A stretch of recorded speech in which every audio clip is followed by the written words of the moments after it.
Nous voici en plein milieu d'une fête organisée, un peu loin de tout. Un groupe d'hommes est en train de danser. Certains d'entre eux portent une cagoule sur la tête, d'autres des lunettes de soleil.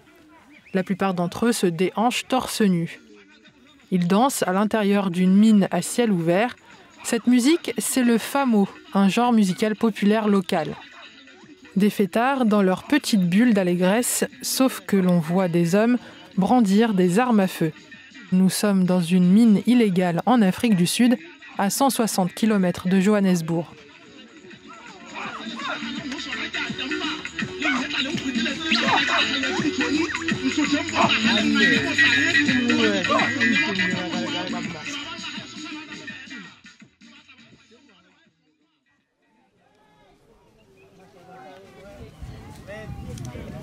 À des centaines de kilomètres de cette fête, de l'autre côté d'une des frontières du pays, se trouve le Lesotho.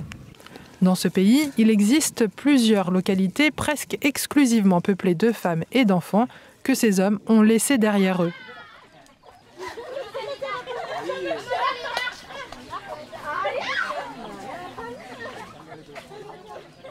Presque tous sont partis travailler dans des mines clandestines en Afrique du Sud, dans des conditions très dangereuses. L'Afrique du Sud est un pays beaucoup plus riche qui enclave le Lesotho et qui regorge de minerais dans son sous-sol. Cet endroit sans hommes au Lesotho s'appelle le district de Tabatseka. Ici, certaines maisons sont faites de roches, certaines sont recouvertes de tôle. Mais il y a des maisons qui semblent plus modernes, construites avec de meilleurs matériaux. Ces maisons appartiennent aux Sama-Sama, c'est ainsi qu'on appelle les mineurs clandestins. Ces mêmes mineurs illégaux qui agitaient leurs armes en l'air. Parfois, ils sont organisés en gangs et sont directement payés en nature avec des armes au lieu d'un salaire. Plus mec que ça, tu meurs.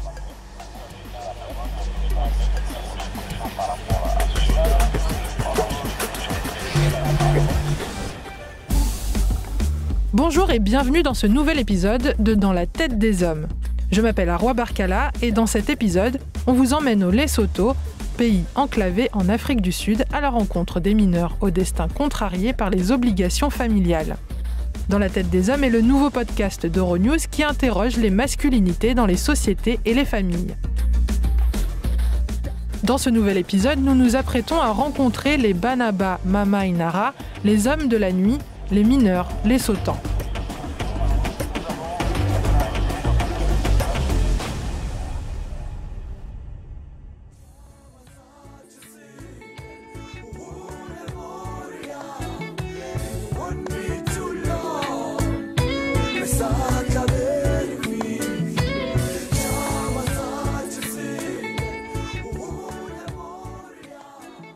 Nous tenterons de comprendre ce que l'injonction à être le chef de famille implique, ainsi que les solutions pouvant être apportées pour soulager la pression économique. Lorsque les hommes partent travailler dans les mines, certaines de leurs conjointes émigrent aussi en Afrique du Sud pour y être employées en tant que domestiques. Celles qui restent dépendent des dons de bons samaritains pour survivre. Ailleurs, dans ces villages, les mères célibataires ou veuves ont du mal à apporter le pain quotidien. C'est le cas de Matsepiso Taalla. Elle a 34 ans, mais fait plus jeune que son âge. Elle a les cheveux courts et la peau foncée, un visage qui prend bien la lumière, un corps plutôt mince. Elle vient d'un village appelé Metalane. Son mari, Tapelo Mafuta Taalla, a commencé à travailler dans une mine de diamants illégale en 2012. Mon mari partait travailler et je savais qu'il me donnerait quelque chose à la fin du mois ou même avant la fin du mois. Je voulais être comme tout le monde et avoir de quoi subvenir à mes besoins. À cette époque, il arrivait qu'il passe plus d'1 an loin de chez lui et jusqu'à 6 mois par an sous terre, vendant de la nourriture et des marchandises à des mineurs illégaux. Quel que soit votre travail clandestin, vous êtes et resterez un Sama-Sama. Matsepiso Taalla l'attendait jour après jour, comme dans l'Odyssée où Pénélope attendait le retour d'Ulysse. Presque 5 ans se sont écoulés à ce rythme. Comme ils venaient d'avoir un deuxième bébé, en 2017, le couple était en train de rénover leur maison. Elle a tout payé avec les transferts d'argent que lui envoyait son mari.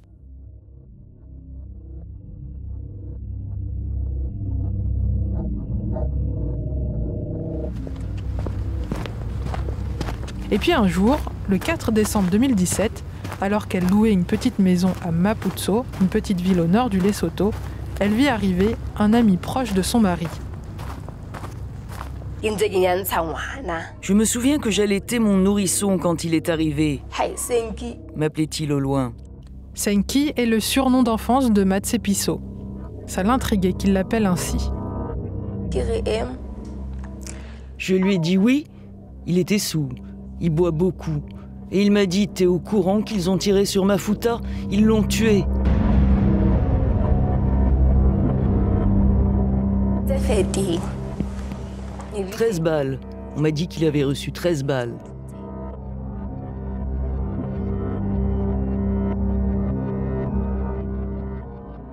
Aujourd'hui, Matsepiso vit dans une maison de 10 pièces avec ses 2 enfants. Une maison qui est faite de briques et de tuiles d'argile, de matériaux de construction de première qualité. Mais son mari n'est plus là, avec elle et ses enfants. Mon mari était sous pression en travaillant pour sa famille. Il est mort pour sa famille. Pascalina, notre reporter sur le terrain, explique comment ces hommes survivent difficilement à ce travail meurtrier. Ces hommes subissent beaucoup de pression et le travail est très dangereux. Ils meurent souvent avant de pouvoir rentrer chez eux. C'est très courant ici. En 2016, un village de ce district appelé Liseleng a perdu 9 de ses hommes en une seule fois.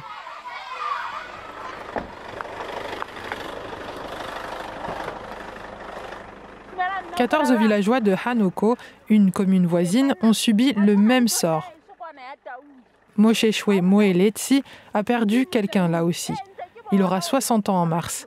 Il est originaire de Hanoko et a perdu son neveu dans une mine illégale. Il le décrit comme un soutien de famille, de confiance pour ses frères et sœurs. Moeletsi est allé chercher le corps de son neveu pour le trouver dans un laboratoire universitaire, dans un institut où les médecins apprennent à connaître le corps humain.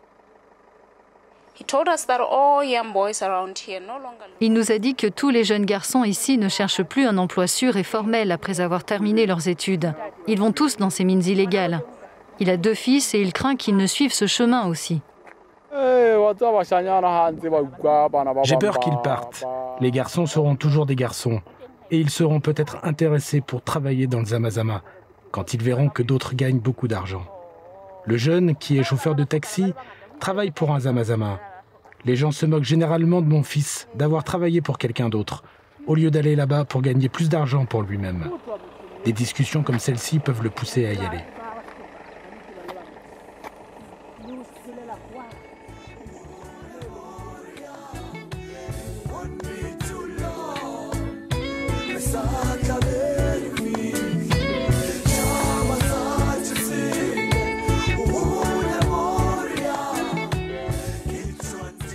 Pascalina, notre reporter au Lesotho, est fille de mineur.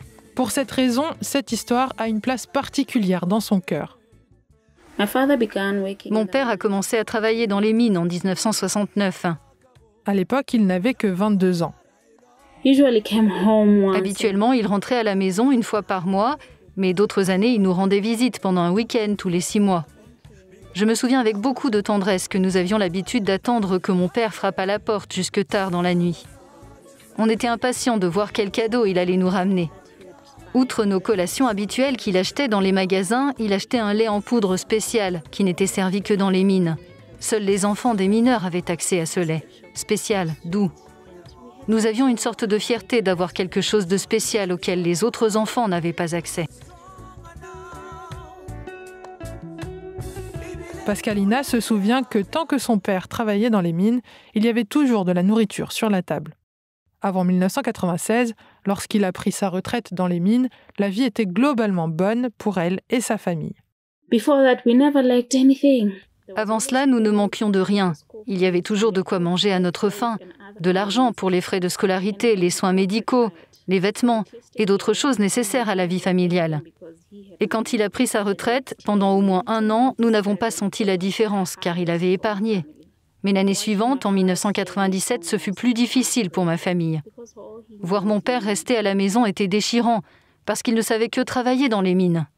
Le père de Pascalina a souffert en silence de ce vide qu'il ressentait après avoir cessé de travailler dans les mines. Il ne s'est jamais confié à sa famille sur les difficultés d'être le seul responsable à apporter le pain quotidien.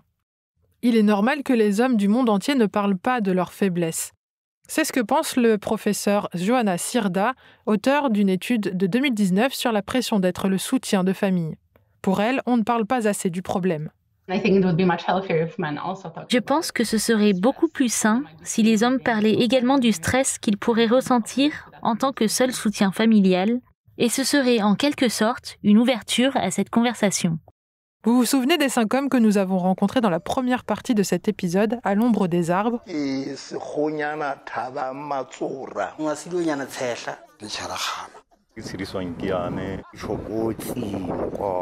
Leur chef, Taba Matsora, organise désormais des groupes de soutien pour les mineurs après leur retraite.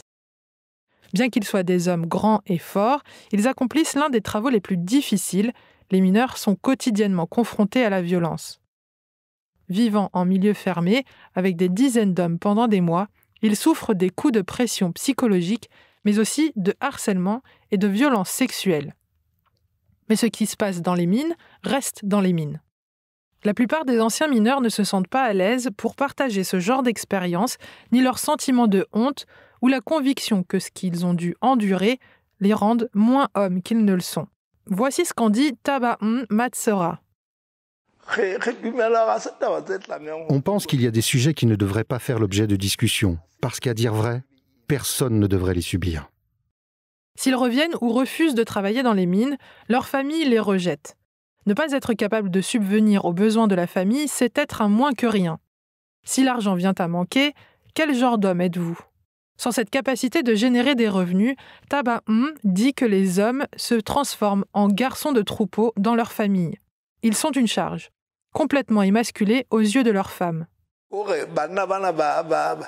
Certains mineurs ont été littéralement infantilisés par leurs femmes. Elles en font ce qu'elles veulent. D'un autre côté, vous trouverez beaucoup de cas où la femme a fini par s'en aller et s'installer avec d'autres mineurs, qui eux sont en activité.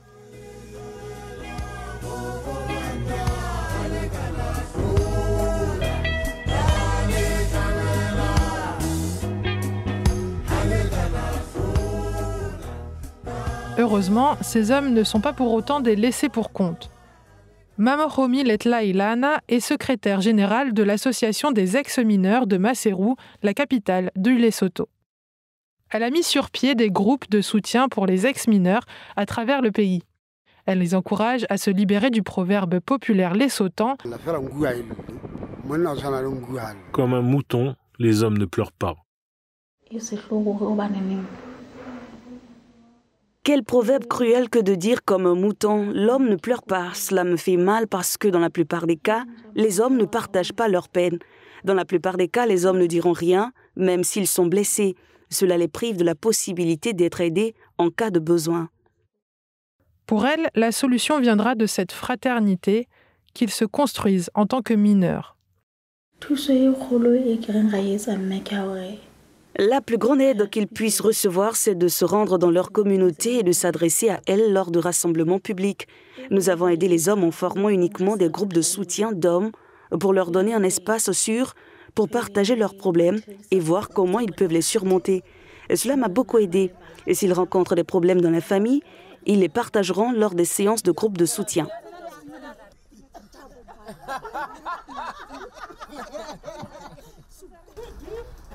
Avez-vous déjà entendu parler d'une femme mineure? En fait, c'est une industrie avec 85% d'hommes, ce qui conduit à des problèmes évidents de masculinité toxique, surtout dans ce secteur traditionnellement destiné et dominé par les hommes. Ceux qui travaillent dans cette industrie ont du mal à accepter leur nouveau rythme de vie consistant à rester à la maison et à aider à élever les enfants. La manière dont les mineurs se comportent en tant que père et mari chez eux compte beaucoup. Voici ce qu'en dit Niall Hanlon. Ces idéaux dominants de masculinité qui existent dans la société et qui alignent les hommes sur la possession du pouvoir dans le monde sont une question de pouvoir bien sûr, mais ils sont aussi une question d'insouciance. Il s'agit également de ne pas avoir à faire de travail attentionné, tourné vers les autres. Maître de conférences en protection sociale à l'Université technologique de Dublin. Niall Hanlon a publié en 2012 une étude en Irlande intitulée « Masculinities, Care and Equality ». Il souligne à quel point le souci de l'autre ne fait pas vraiment partie de la définition de ce que c'est que d'être un homme. Et ce, partout dans le monde. Il y a une sorte de privilège, je suppose, associé au fait de ne même pas avoir à y réfléchir, que les femmes assument toujours la majorité des soins dans la société. On le sait, être un homme ne se résume pas qu'à ça. Enseigner cela à ceux qui exercent des emplois à risque peut permettre de sauver plus de vies. Cela est particulièrement vrai dans l'industrie minière. La première étape consiste à leur faire prendre conscience que la masculinité peut être interprétée différemment. Des choses aussi simples que « un homme n'a pas forcément à être dur ».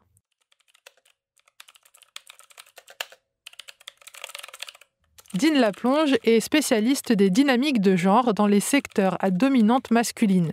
Voici ce qu'il écrit. Les recherches ont démontré un lien direct entre les pratiques de la masculinité et de la sécurité. Les hommes apprennent à se comporter de manière à ne pas être en sécurité.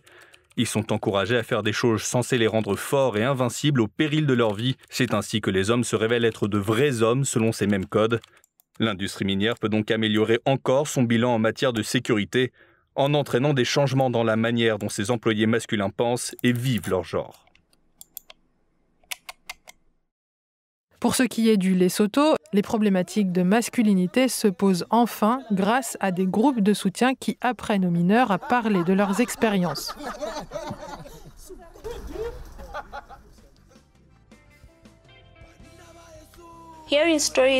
Entendre les histoires des mineurs que j'ai rencontrés lorsque je travaillais sur ce podcast m'a fait réaliser les difficultés. D'après les histoires qu'ils m'ont racontées, ces hommes, y compris mon père, n'auraient pas survécu un jour dans les mines, sans ce lien de fraternité solide entre eux. Cela les aide à persévérer même dans les moments difficiles. Mais ils se disputent également entre eux pour savoir qui achète à leurs femmes les vêtements les plus chers.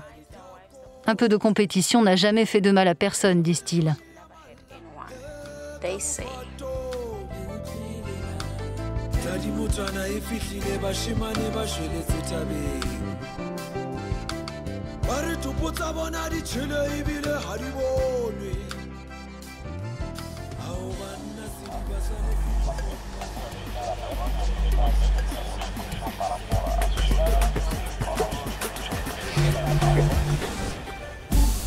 C'est la fin de cet épisode de Dans la tête des hommes. Merci de l'avoir suivi. Dans le prochain épisode, nous irons plus loin avec 2 invités pour mettre en perspective les masculinités en Europe et en Afrique. Si ce n'est pas déjà fait, vous pouvez écouter nos épisodes précédents sur les Abatanga Mucho qui luttent contre les violences conjugales au Burundi et sur les origines de l'homophobie au Sénégal. Cet épisode a été rythmé des chansons de Selimo Tabané. Vous pouvez le retrouver sur selimotabané.org et vous pouvez le suivre sur Facebook, Instagram et YouTube @selimotabané. Pour plus de détails, rendez-vous dans la description. Un grand merci à notre guide reporter Pascalina Kabi au Lesotho. Lilo Montalto Monella, Marta Rodriguez Martinez, Naira Davlachian et moi-même avons produit ce podcast à Lyon avec Laurie Martinez à Paris, en France, et Clitzia Sala à Londres, au Royaume-Uni.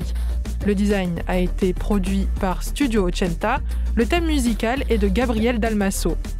Un remerciement à notre chargée de production Natalia Osner pour les musiques qui ont ponctué cet épisode. Rédacteur en chef Yassir Khan.